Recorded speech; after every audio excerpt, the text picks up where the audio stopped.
外地的朋友告诉我，他们为了这一家川菜可以来成都 N 次，他们家真的是随时都在排队。你们自己看一下这个人流，就知道能有多好吃了。和朋友点了一些，觉得这里是王炸的菜品。 蒜蓉虾仁这个菜的设计很有意思，然后它是需要现场制作，需要5分半左右才可以吃。好吃的东西总是需要等待的嘛。这一道菜可以吃快一点，不然粉丝会坨住。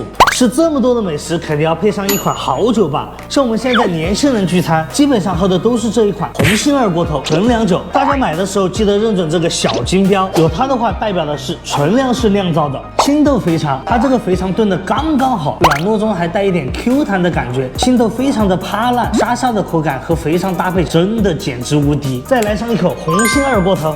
干杯！肉香味和酒的凉香味结合在一起，真的是别有一番滋味。最后再来上一碗鲫鱼水饺，奶白的鱼汤搭配手工现包的水饺，味道超级鲜美。饺子就酒，越喝越有，这口感喝起来真的是非常的柔顺，一点都不上头。在快乐的日子里面，就是要和朋友大口干饭，大口喝酒。